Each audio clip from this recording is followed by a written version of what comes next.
Today we'll be looking at the Sunlu Filament Connector FC01 model. So, story time. I had a lot of different partial spools that I would have lying around, and I, at the time, didn't have filament run out, and also didn't like watching my machine run. I still don't, but so I needed something that would solve that issue for me. I wanted to have full spools when doing print jobs. Typically, most print jobs that I'm doing are going to be under a kilogram. So I tried several different methods, some being DIY, some being tools. DIYs being like pushing it into the PTFE tube and then shaving it down with a X-Acto knife or some sandpaper. None of those were really good options, including the Amazon ones where they're a little clamp. They just don't work. So, I mean, they don't work well. So, when I saw this coming out, I was skeptical because I hadn't seen anything like it yet, but I hadn't seen anything that worked either. So, this thing came around. I watched some videos on it, kind of liked it. So I ordered one. $40. Couldn't go wrong with it. And it's compact. That's the size of it for a comparison to a 32-ounce bottle of isopropyl alcohol. Super small, which is good considering I run a little print farm in my house that takes up space. And I don't have a lot of space, and I find myself running out of room all the time in my workspaces. So I don't want something that I can't either move or find a compact spot for. And this thing just kind of fit that bill perfectly. And the best part that I like, it runs on a USB jack. Now, I've tested it out on normal speed charging cell phone chargers that plug into the wall. It does not come with one of those. You will have to plug it into your own USB port. I also found out that it will plug into the front of most 3D printers that have a USB-A style plug on it, and it runs. I thought it was going to pull way more. I can't recommend for the safety of your machine that you plug it in there because I don't know enough long-term effects of putting that amount of draw in there. I haven't fully tested that. I would love to do that and test how much draw it has, how much a printer can do that, but unfortunately I can't afford to replace these printers just like that. So let's go on to how this thing works. So you plug it in, and immediately once it provided power, the touch screen will turn on. There's a little power button on the side, you turn it on, and as soon as it turns on, it will start heating. And typically, I think it takes about a minute or two to heat up for PLA. Not very long at all. So while it's heating up, I typically go to the filament prep. Now, on here, you can choose what settings you want to use for like PLA or PETG. I know there's more settings on there, but I only typically use PLA or PETG with this. And you can change for custom materials. Say you make designer materials, you can change it for that setting. And while it's heating up, you do your filament prep.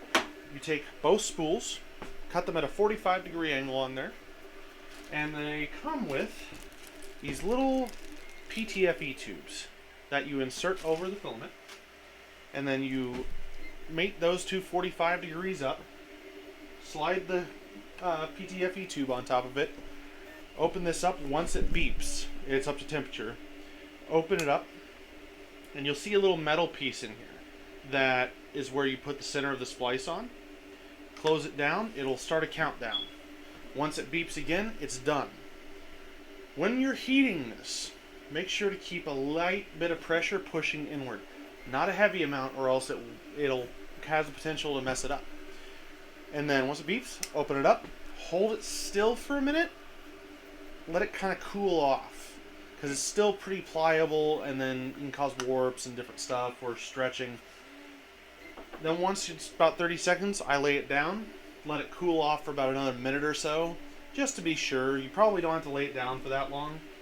And then, depending on whether or not you're going to do more spools, you can either remove the PTFE tube or slide it on down, because it doesn't melt when you do it. under normal temperatures. So if you're just doing one spool, you open this up, and there's a little tray here in the back. You insert your splice into there with the filament on it and everything. Close it down, press towards flush, open it back up, pull the filament out, and the PTFE tube will have a little score cut on it to where you can just remove it and then spool it up. This thing works like a dream every time once you figure out how you're supposed to operate it. It's not difficult. There is a little trick to it, but it's not difficult to learn at all for anybody. I have pain in my hands that, you know, makes it hard to judge how much pressure, and it's got a kind of a wide range to it, so I don't have to worry about messing anything up on it. It's pretty simple to use. Now, another thing I can recommend to be using with this is a filament spooler. And the best one that I've found, and also Adam Savage from Tested and Mythbusters also uses this. He modified his a little bit. I've modified mine a little bit too, but not enough that people would notice. So this is the Pasta-Matic by Gecko Prime. He's on printables. I'll post a link down to his page down in the description. But basically, you put a spool here and a spool here, and you run it through, and you can chuck a drill with, I think it's a 1/4 inch bit on here, and wind it up. And it's pretty good about properly distributing it and winding it to where it's pretty tangle free. I've not had an issue yet. Sometimes it'll go one way or the other where it's a little heavier on the spool, but I've never had any tangling issues. There's also a ton of different, I guess you want to call it remixes or add-ons for this that can extend it out. There's one that you can set sideways, so you can have the spool go sideways. Different things you can use, and the awesome part about it is it's got that little piece of PTFE or Bowden tube in the center there.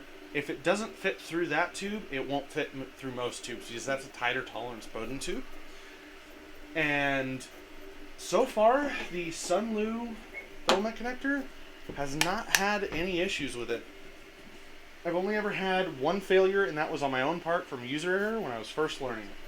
And the instructions in this thing is pretty solid.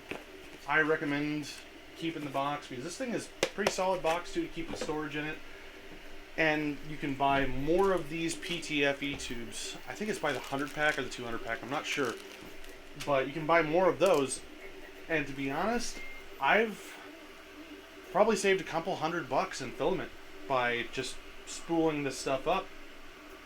And I've maybe only used half the pack of them so far. And like I said, you can buy more, and they're like, I think it's like $15 for 100. But this thing, I cannot recommend it enough, especially with, you know, printing off your own spools. So that way, if you're using something like the Anycubic Ace Pro or an AMS system with Bamboo or Creality's CFS system, I think it's called, all of these things they save you money in the long run. And with 3D printing, everybody knows it's not a cheap hobby or business to get into. But I cannot recommend this thing enough. When I got it, it was only $40.